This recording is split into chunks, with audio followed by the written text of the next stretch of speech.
Hello, everyone, and welcome to the Society for the Study of Reproduction webinar entitled Functional Crosswalk Between the Gut Microbiota and Endometriosis with Ramakrishna Komagani.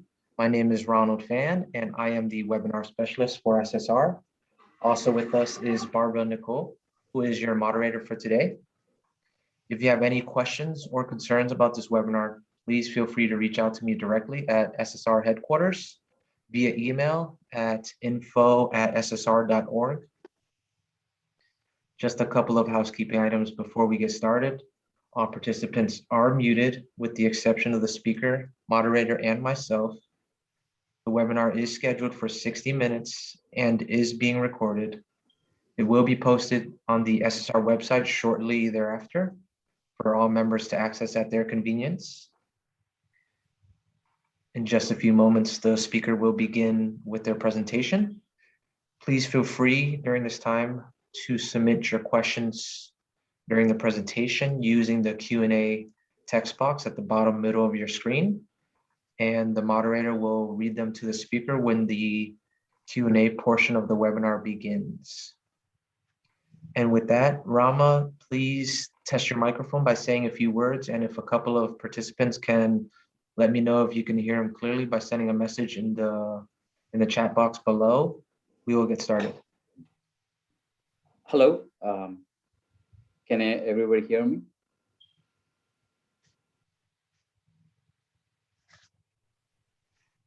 Sounds good. Thanks for letting us know the volume level is good. All right, Barbara, take it away. Hello, everyone, and thank you for joining our second episode of the SSR Rising Stars in Reproductive Biology webinar series. So this series is designed to highlight the research from new investigators. And there was already an episode last month. If you missed it, you can find the recording on the SSR website. So today, I really have the pleasure to introduce Dr. Rama Komagani. And he's from an assistant professor at Washington University, St. Louis. Dr. Komagani received a bachelor and master degrees in microbiology from Osmania University in India, and then a PhD in biomedical science from Wright State University, Ohio. He then joined the laboratory of Dr. Bert O'Malley at Baylor College of Medicine for his postdoctoral training. And during his postdoc, he worked on the steroid receptor coactivator SRC2 in female reproductive tract, and particularly on endometrial stromal cell decellularization and embryo implantation. And in 2015, Dr. Komagani received the Early Investigator Award from the Endocrine Society. And the same year, he received the prestigious NIH K99 R00 grant to establish his own lab. So Rama opened his own lab in 2017 at Washington University, where his research is focused on understanding the cellular and molecular mechanism of that underlie the reproductive tract function, but also the pathologies. And one of his projects is actually combining both his background in microbiology and in the female reproduction to study how gut microbiota influence endometriosis. So Rama has been very productive. He has published more than 40 papers already. And in addition to his K99, he's currently supported by 2 NIH AROA grants and a research scholar grant from the American Cancer Society. And today, Rama is going to talk about how some gut bacteria can promote endometriosis, while other gut bacteria are actually protective against endometriosis. Rama, the stage is yours, and I'm very excited to hear your research. Thank you, Barbara, for the nice intro. And first of all, I would like to thank the SSR for giving this nice platform for early investigators such as me to share our work. And this is wonderful, and it's a privilege to be part of this webinar series. I'm very honored to give the talk on one of my main focus, which is endometriosis.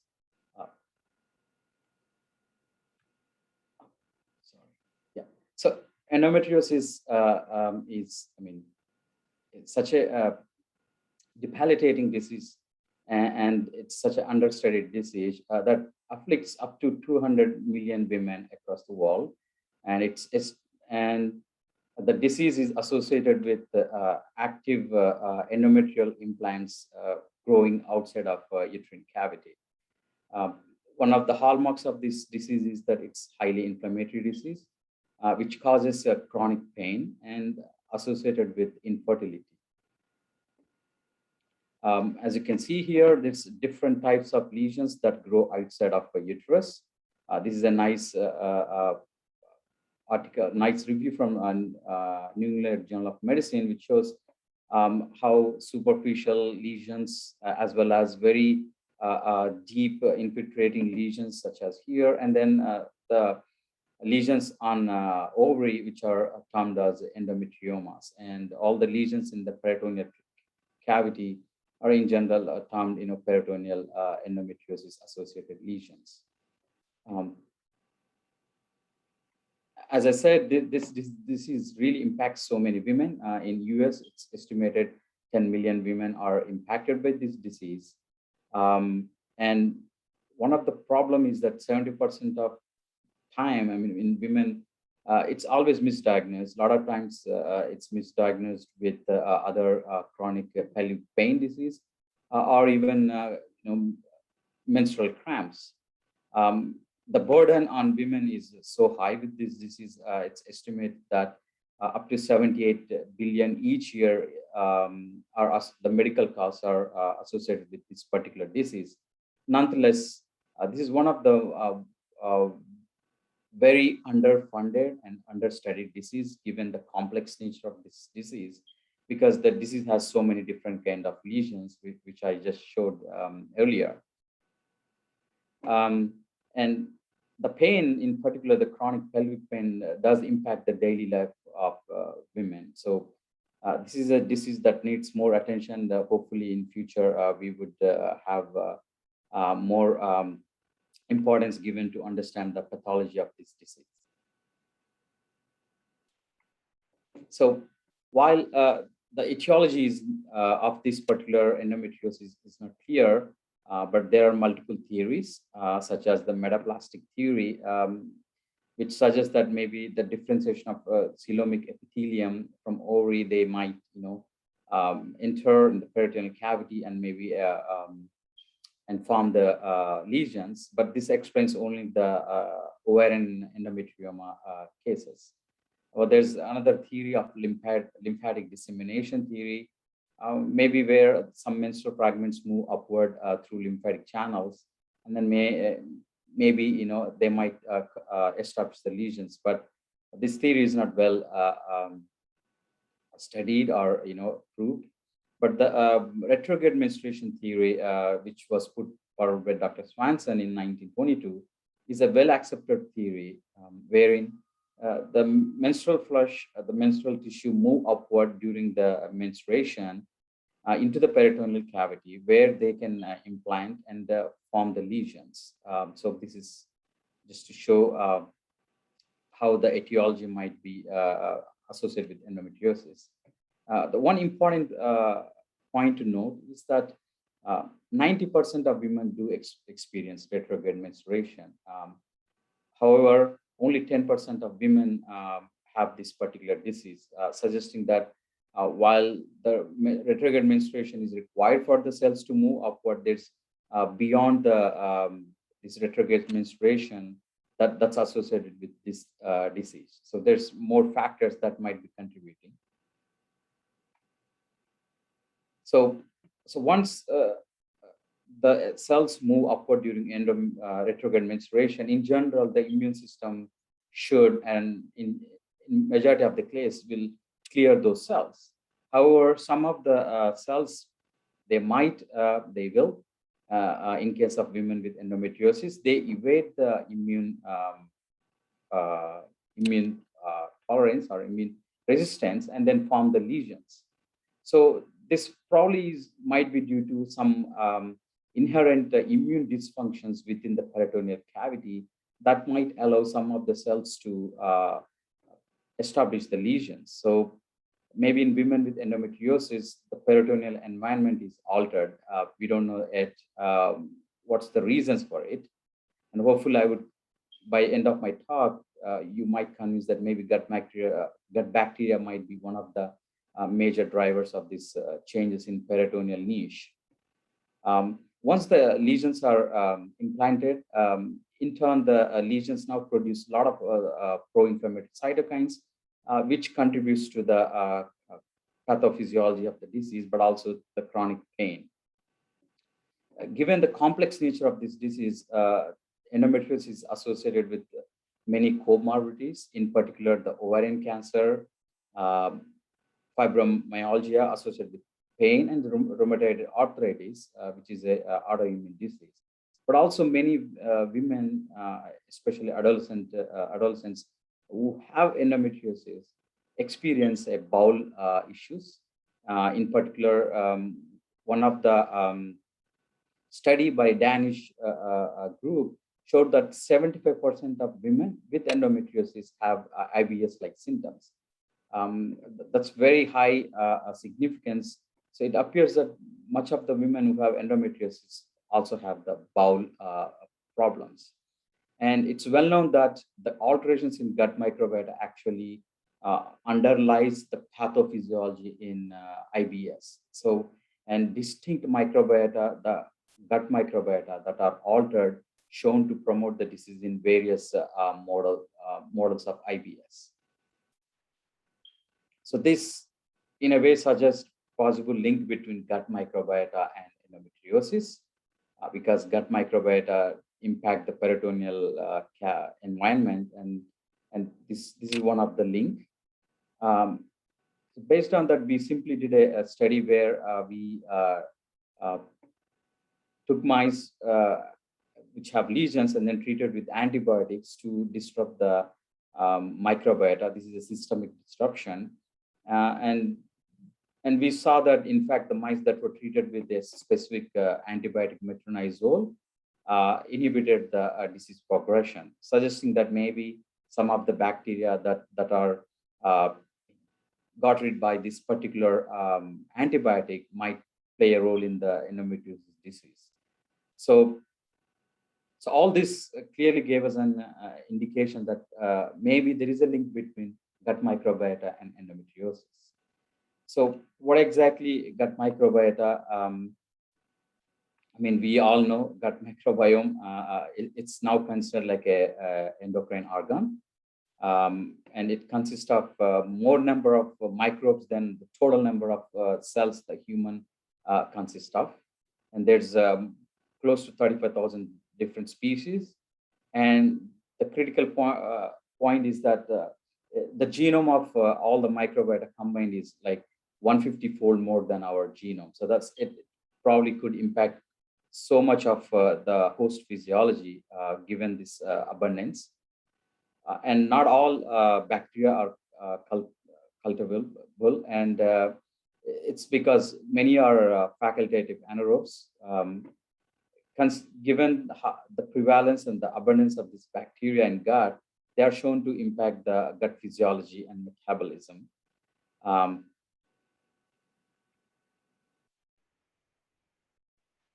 So, and given how important the gut microbiome to maintain the gut physiology in general, any alterations in gut bacteria, gut microbiota are shown to impact many diseases, even the diseases which in the distant organs. Here, I'm just highlighting some of the disease, in particular, disease associated with brain, lung, and also adipose tissue. Obesity is well known to impacted by gut microbiota, as well as type 2 diabetes and liver diseases such as NASH. So I think decades of research in fact showed how critical gut microbiota is for overall human health, and as well as their role in the human diseases. So based on all our observations and all the known scientific evidence, we thought there is a relation between gut microbiota, and that maybe gut microbiota impacts the peritoneal environment that gives advantages to some of the endometrial cells that move upward. And maybe that women who have endometriosis have something wrong with their gut microbiota, maybe that allows a higher advantage for their cavity to have the cells implant and grow. So to address the role of gut microbiome, we opted for a microbiota depleted mouse model instead of a germ-free, because germ-free mice are very hard to do any surgeries, and endometriosis surgery is such a complex surgery that involves multiple steps, and it's very likely that we could ever create a germ-free condition from the beginning of the experiments to the end. And also the germ-free mice have some alterations in their inflammatory signature within the gut as well as pelvic cavity. So that might not be as suitable because the mice already are immune compromised in a way. So we opted for this microbiota depleted model where we treat the mice with the antibiotic cocktail as well as the antibiotic for 7 days and deplete the microbiota. And we adapted this from a published work. They in fact treat the mice for 14 days, but we only treated 7 days. And what we saw was that with modified protocol also, we could clearly see that we are able to mimic the germ-free mice, such as the increase in pair patches, as well as increase in spleen weight. And we also saw that the fecal samples from the mice that were undergone this antibiotic depleted protocol have complete abrogation in microbiota. And also we show that in fact, after 7 days of treatment, and then we remove the antibiotics, we don't see any effect on the gross uterine structure.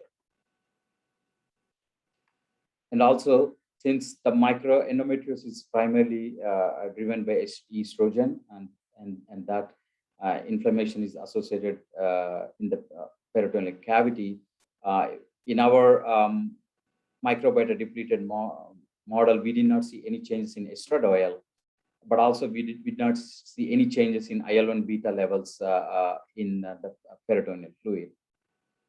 So given how well the model is set up, we next induce the endometriosis in this mouse model. So we treat the mice with estrogen, the donor mice, and then after a week, we collect the uterus, and single uterus, we chop and make fragments, and we inject into either inject into 2 different mice. In general, we inject the 1 donor mice uterine fragments into 1 control and 1 microbiota depleted mice. And then we wait for 21 days to look at the end lesion formation. So as you can see here, in control mice with intact microbiota, we see lesions are forming in good numbers with the weights which we see normally. But in microbiota depleted mice, we see a lack of lesion formation and lesion progression. The volumes and weights are lower. From a histological point, the thickened endometrium and edemic stroma we did not observe. Next, we also looked at some cellular changes within the lesions, such as the highly proliferative epithelium as well as the proliferative stromal cells here stained with K67 are significantly downregulated in lesions from the microbiota depleted mice. Further, most importantly, the infiltrating macrophages that infiltrate into the lesions from the peritoneum, as well as the lesion resident macrophages that are stained with F480, a very specific marker for macrophages, are significantly downregulated in the lesions from microbiota depleted mice. Further, this CD31 stained endothelial cells, indication of vascularization is also lower in lesions from mice with the depleted microbiota. So since we are systemically giving the antibiotics in drinking water, we also had a question, does the microbiota that is shown to be present in the uterus has any impacts? So to address this, we created a donor mice where microbiota is depleted in uterus. And then we injected this donor uterine fragments into both control and microbiota depleted mice. So as you can see here, where we have intact gut microbiota, but no uterine microbiota, we still see the lesions are formed in normal numbers, and the weight and volumes are normal as well. But in microbiota depleted mice, we see that the lesions are smaller and their volumes are lower than the control mice. So suggesting that maybe uterine microbiota is not dispensable for the lesion growth, but it's the gut microbiota that is critical for the lesion growth. So so far, I mean, this only suggests maybe gut microbiota has a role in lesion formation and progression, but to confirm, in fact, it's the gut microbiota, but not the microbiota elsewhere in the body that promotes the lesion. We simply did a fecal microbiota transfer studies where we collected the feces from control mice with endometriosis, and then we orally gave them in both control and microbiota depleted mice. So we are essentially rescuing or recolonizing the gut with the bacteria, and then see if that restores the lesion formation. In fact, that's what we saw. We saw that in microbiota depleted mice, lesions are smaller and less in number. And then these mice, when we restore the bacteria from a control mice, we don't restore the lesions. But in microbiota depleted mice that were orally gavaged with the fecal samples from mice with endometriosis, we do see that we were able to restore the lesion formation, lesion numbers, and weight volumes, suggesting that it's the bacteria or the altered gut microbiota from the mice with endometriosis that's required for the lesion progression, not just the commensal bacteria. So in fact, when we restored the gut bacteria through our fecal microbiota transfers, we see that the proliferation is also restored. So these data clearly suggest that it's the altered gut microbiota that drives the lesion progression, at least in our mouse model system. This is inconsistent with the fact that in mice with endometriosis and a recent study in women with endometriosis, that gut bacteria profiles are altered. So this is one of the studies we did, and a couple of other studies, in fact, are shown the same results that in mice with endometriosis, there is a change in gut bacteria profile. In particular, there is a reduction in firmicutes, but there is an increase in bacteroideae. And this is a recent published study in reproductive biology, reproductive science journal, that clearly showed in stool samples from women with endometriosis, the bacteria has a different profile. Some of these bacteria, in fact, are matched with our changes in the mouse fecal sample. So the altered gut microbiota clearly appears to be impacting the disease progression. So the question is how bacteria might be controlling the lesion formation, the gut bacteria. So since it's an altered bacteria, it could be possible that the harmful bacteria abundance might be increased in women with endometriosis, which alters the peritoneal cavity. That gives advantage for the endometrial cells to implant and then initiate the lesion formation and further disease progression. At the same time, if some of the protective bacteria that might be downregulated in women with endometriosis might also give advantage for the cells to establish lesions and grow. So we think there is both harmful and the beneficial bacteria that might have a role in endometriosis. So one of the main drivers of the gut microbiota function are the metabolites that are released from gut into the circulation, which can impact the distant organ physiology.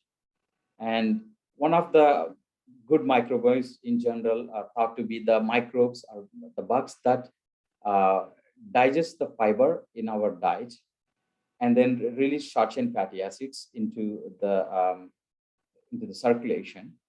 And the enzymes that are required to convert the fiber into short chain fatty acids are only present in bacteria, but not in our host in humans. So we thought maybe there might be a link between these short chain fatty acids and good microbes that might be protecting against endometriosis. So to address this, what we did was we simply took the stool sample, fecal samples from mice with endometriosis, and then we measured the short chain fatty acids. Propionate, acetate, and butyrate are the three major short chain fatty acids that are observed in gut. So when we measured these short chain fatty acids through metabolic analysis, what we saw was that the butyrate levels are significantly downregulated in feces from mice with endometriosis. Although there are some reduction in propionate and acetate, the levels of butyrate are much more robustly downregulated in mice with endometriosis. There are some other short chain fatty acids which are not significantly altered, such as caproate. But also we see that isobutyrate, another form of butyrate, is also downregulated. So with this data, it appears that maybe there is a change in metabolite profile in mice with endometriosis. So if the levels of butyrate to a certain extent propionate are downregulated in mice that have lesions, then when we treat the mice with lesions with these short chain fatty acids, they should impact the lesion formation. So that's what we exactly saw. So we treated the mice after we induced the endometriosis with short chain fatty acids. We give physiological levels in drinking water. And what we saw was that by 21 days, while acetate didn't impact the lesion formation, propionate had a certain extent impacted the lesion numbers and volumes. Butyrate completely abrogated the lesion formation. We could hardly find these lesions. They are so small, and it's hardly one lesion per mice. So it was very difficult for us. So suggesting that butyrate of all the short chain fatty acids, the butyrate appears to have a inhibitory effect on lesion, at least in the mouse model.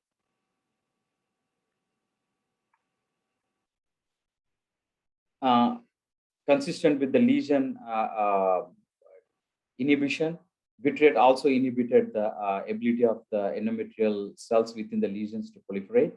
But also, we saw that a complete abrogation in the infiltrating macrophages as well as the lesion-resistant macrophages with butyrate treatment, suggesting that maybe butyrate not only impacts the endometrial cells, the epithelial stromal cell proliferation, but also the inflammatory signals within the lesions. So next, what we did was we took the cells from lesions. So we routinely collect human endometriotic lesions from our clinical collaborations, and we separate the epithelial and stromal cells. And we treated the mice, the cells, both the epithelial and stromal cells from the lesions with different concentration of butyrate. And we see that even at the lower dose at 2 millimolar, butyrate is significantly downregulated the cell viability of these cells. both the stromal and epithelial cells. Considering this result, what we did was we took these cells and we injected into immune compromised model and looked at the lesion formation. Since these cells, the epithelial cells have luciferase, these are immortalized and have a luciferin expressing construct, we were able to measure the lesion through luciferase measurements after 28 days. So as you can see in vehicle-treated mice, there's a lesion formation, but with bitrate, the signal is significantly downregulated. In fact, consistent with our murine lesion data, we see that bitrate also inhibits the lesions that are derived from human cells in immunocompromised mice. In fact, the proliferation and other cellular hallmarks such as macrophages and endothelial cell, angiogenetic cells, they are all downregulated with bitrate treatment in this preclinical mouse model. So it's from our studies, it's very clear that short chain fatty acids that are generated in gut by gut bacterial fermentation, they are somehow impacting the lesions within the peritoneum. So the question is how these short chain fatty acids might be inhibiting the lesion formation or progression.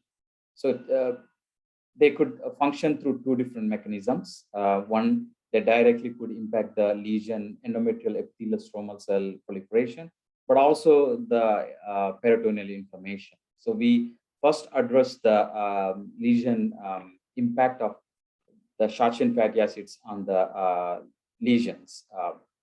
And we know that bitrate functions through two distinct mechanisms in cells.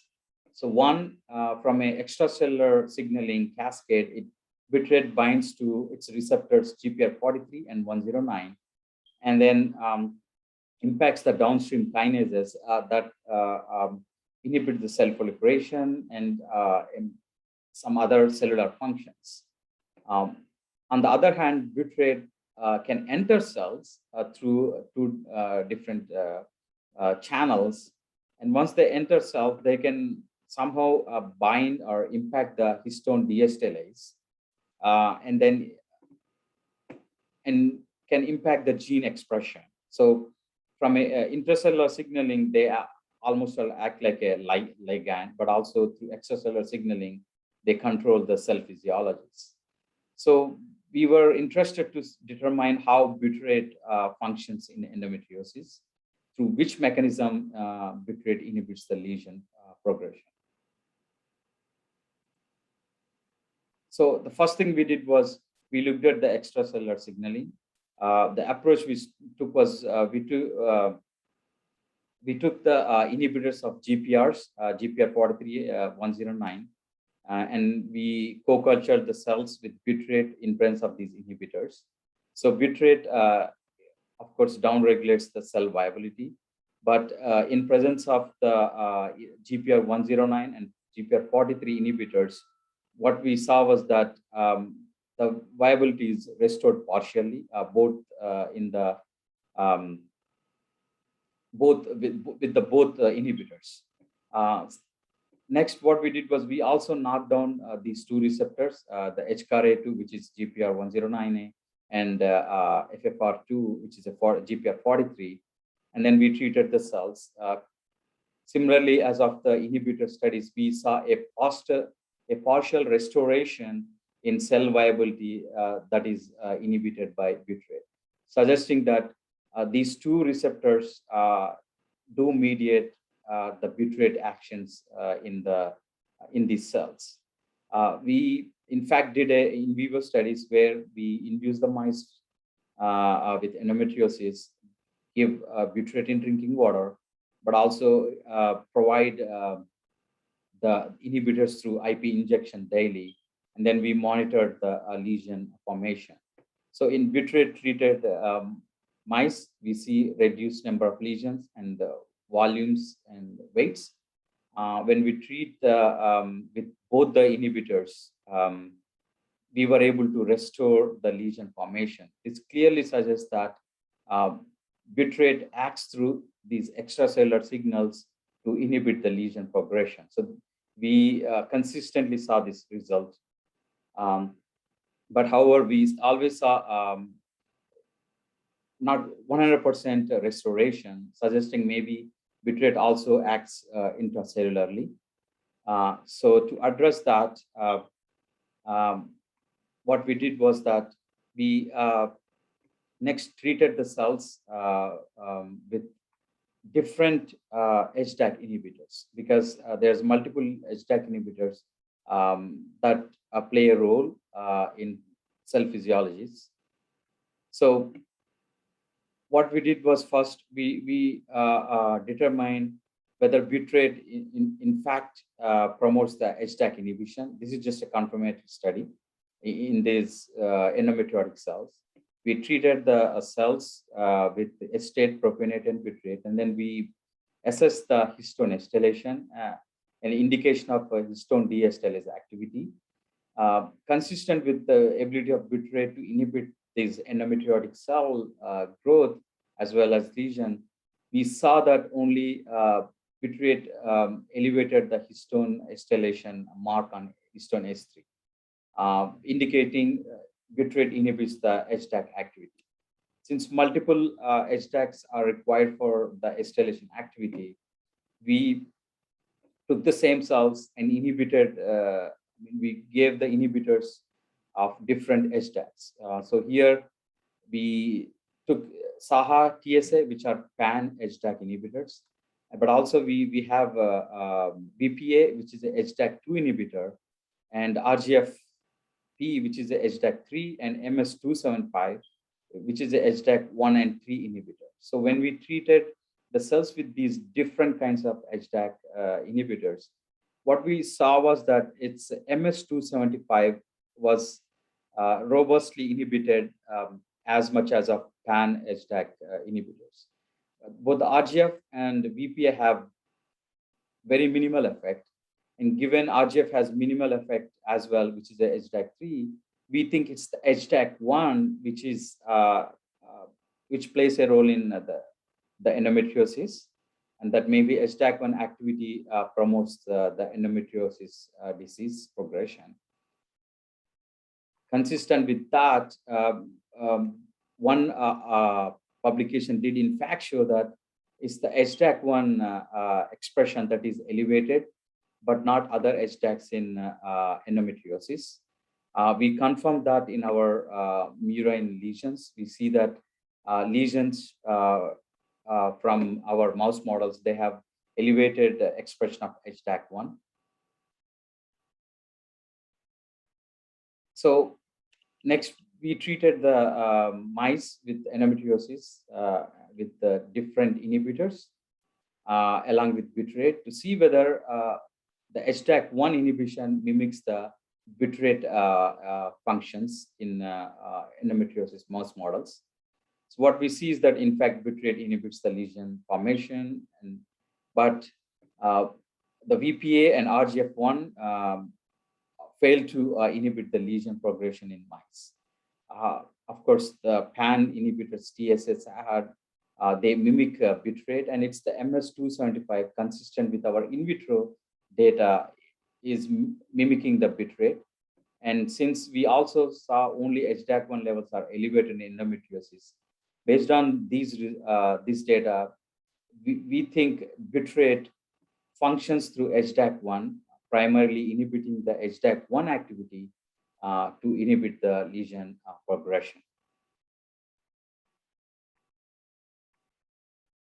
So since bitrate through HDAC inhibits the HDAC1 activity to inhibit the lesion formation, in fact, if bitrate is inhibiting HDACs, there must be a changes in gene expression. So to address this, we did a RNA-seq, and then we in fact found multiple genes that are downregulated and upregulated with bitrate treatment. This is after 24 hours of bitrate treatment. long story short, we did quite a bit of data mining and then looked at many different gene ontologies, pathways, but we were very interested in the RAP1 signaling pathway, which is significantly downregulated with bitrate treatment. The reason why we are interested in RAP1 signaling pathway is that RAP1 in a GTP bound form shown to promote the proliferation and invasion in multiple cancer cells. And when this RAP1 is GTP bound is now deactivated by RAP gap GTPases, then the RAP GTP is inactive, and these RAP gaps are shown to inhibit the cell proliferation. So we were very much interested in how bitrate might be impacting the RAP signaling. And we found that the RAP gap1, a RAP GTPase that converts the RAP GTP to GDP is upregulated in one of the upregulated gene, our RNA-seq.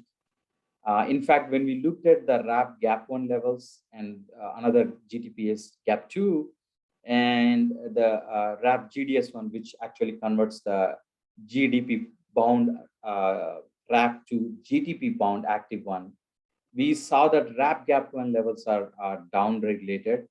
These are from the geo data set. We clearly see that the lesions from women with endometriosis have reduced signal from of the RAP gap. So, in fact, we next validated our transcriptomic analysis by simply treating the cells with the 3 different short chain fatty acids, and we see that only bitrate elevated the expression of RAP gap, but not the estate propionate. And bitrate failed to induce the expression of RAP gap2 or failed to downregulate the expression of RAP GDC1. So it's very specific activation of a GTPase we observed in our cells. So since bitrate inhibits HDAC1, and that presumably is the reason why RAP gap is elevated, we also determined whether MS275 HDAC1 inhibitor also increases the RAP gap levels. So when we treat the cells with MS275, RAP1 gap RNA levels are significantly induced by this HDAC1 inhibitor. In fact, if the RAP1 gap GTPase is activated, then active RAP1, the GTP bound, should be downregulated, which we saw when we treated the cells with bitrate. The active RAP1, we did a ELISA-based assay for a GTP bound RAP1, and we saw that the active RAP1 is significantly downregulated with bitrate, possibly through the activation of RAP1 gap GTPase through HDAC1 inhibition. So this is our theory that RAP signaling is inhibited by bitrate through RAP1 gap1. If that's true, if we knock down RAP1 gap, which is induced by bitrate, then that should impact the bitrate-mediated cell survival. So when we treat the cells with bitrate, bitrate in fact inhibits the cell proliferation and growth. We did multiple different cellular analysis, but I'm just showing the MTT here. And when we knock down induced RAP1 gap levels with the siRNA against RAP gap1, we now see a restoration in the bitrate inhibited cell survival, suggesting that RAP gap1 mediates the N-bitrate mediated inhibition of endometriotic cells.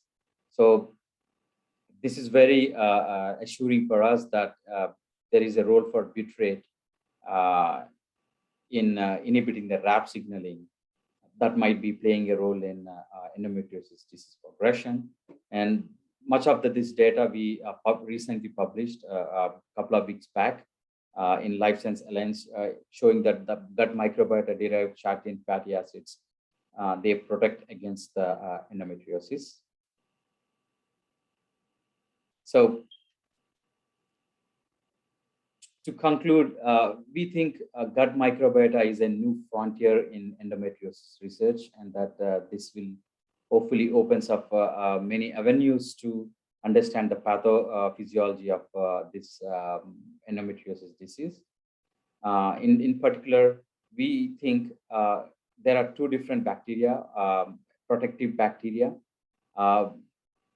abundance of which might be down in women with endometriosis. And these bacteria ferment fiber to release short chain fatty acids, which inhibit the endometriotic lesion progression. But now we are also, we have data to support how the short chain fatty acids inhibit the peritoneal inflammation. That also plays a role in the lesion progression. However, on the other hand, there are some detrimental bacteria which belongs to, we think, Bacteroideae family, that are elevated in women with endometriosis in their guts. And maybe these bacteria promote the macrophage activation, and the macrophages probably promotes the lesion progression. And this particular axis, we have currently a manuscript in review, and hopefully we will publish that to in fact show that some of the bacteria, they promote the macrophage activation, which can promote the lesion progression. And importantly, we think our data provides a link between diet and endometriosis. There are multiple reports, epidemiological studies suggesting that a high protein diet and high fiber diet helps with the pain in women with endometriosis.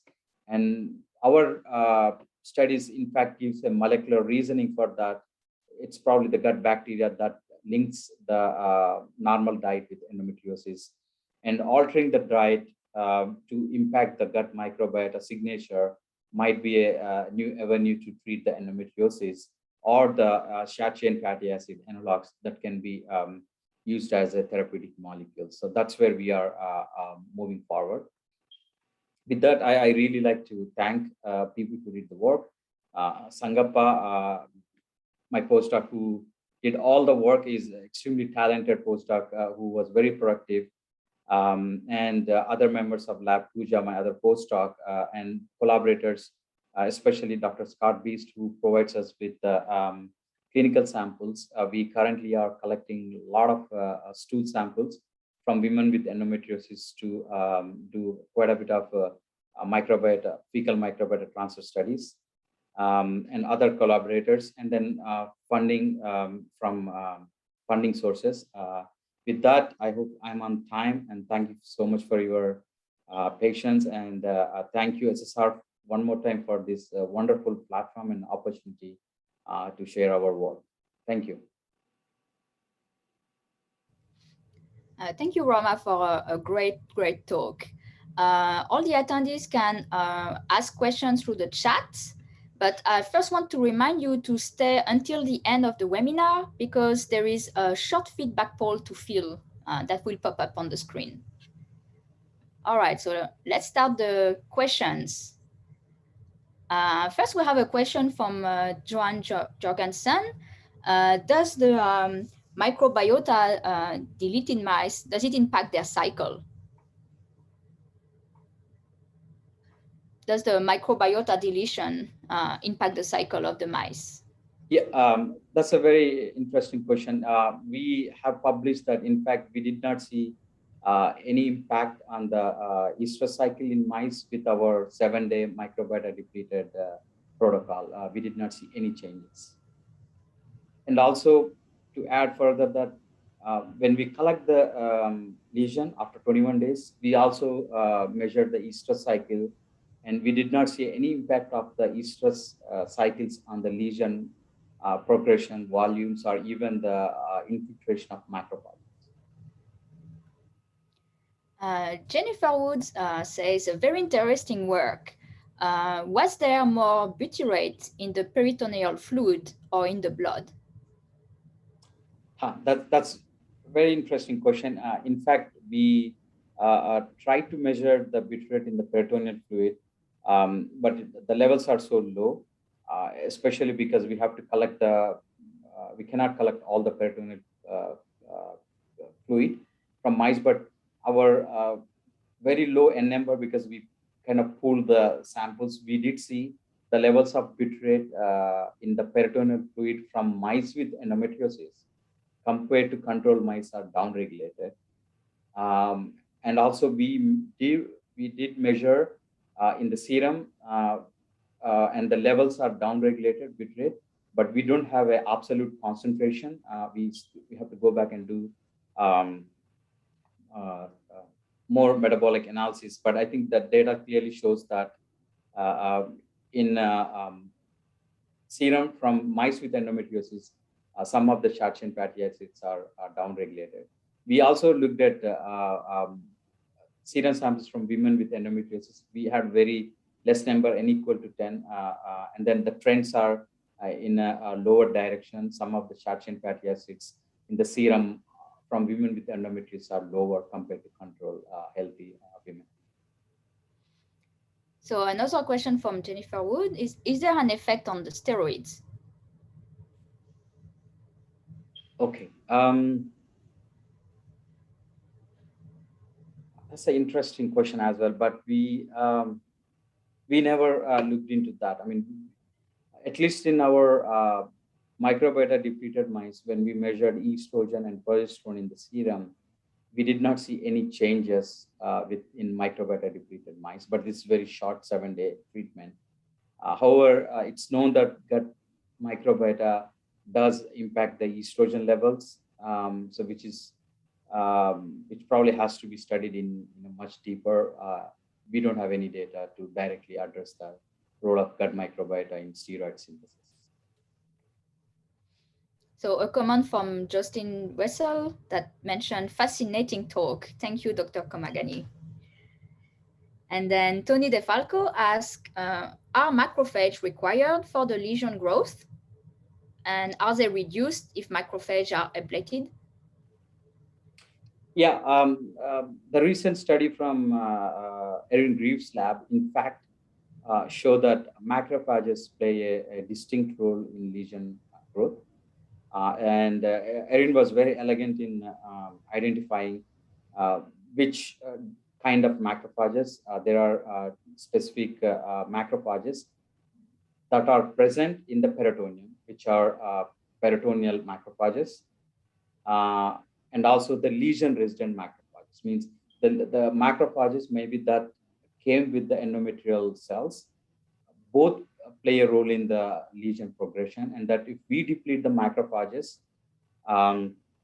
through lipochondrite or a CSRF mouse model where the macrophages are downregulated, the lesions are progressed. There is a reduction in lesion progression. She recently published this work. So both experimentally, it's now well known that macrophages are required for the lesion progression. I have a question myself. I was wondering, when we treat the mice with the N-butyrate, have you looked at the uterus itself? What effect has the butyrate on the uterus besides the effect on the lesions? Yeah, the utopic uterus. We haven't really done much. We just collected, we just looked at the gross uterine structure. I'm sure it might have some effect on the uterine biology, and that could also impact maybe some of the uterine functions. But we really haven't looked in this particular endometriosis mouse model. We never considered that. All right, we have time for one last question. So if anyone has a question, otherwise I'm going to ask, you use a large spectrum antibiotics. I was wondering if, you mentioned you have the good bacteria that allows the production of butyrate, and then the bacteria that promotes inflammation. Do you know any type of antibiotics that would preferentially kill the bad bacteria versus the good bacteria? Yes, so our first study in human reproduction was in fact that when we treat the mice with the lesions with vancomycin, neomycin, and ampicillin, they didn't show any impact on the lesion formation. However, it's the metronidazole which which inhibit the lesion progression. And metronidazole known to inhibit the bacteroides family of the gut bacteria. And in our analysis, we saw that mice with endometriosis have more bacteroides in their fecal sample. So it makes sense. So, and then metronidazole inhibits some of the facultative anaerobes. So it makes sense that maybe metronidazole specifically inhibits bacteroides family, which promote the lesion progression. We don't know the mechanism. It could be through macrophage activation, or it could be through releasing certain metabolites that directly enter the lesion and then promotes the lesion growth. All right, so I think that's about to wrap it up. Thank you again, Rama. It was like a fantastic presentation. And I want to remind everyone, you can find more about this presentation and also the upcoming seminar, the webinar, by visiting www.ssr.org and clicking on the News and Events tabs. Next speaker will be on November 17, and it will be Monica Laronda from Northwestern University. Thank you, everyone, and looking forward to see you all next month.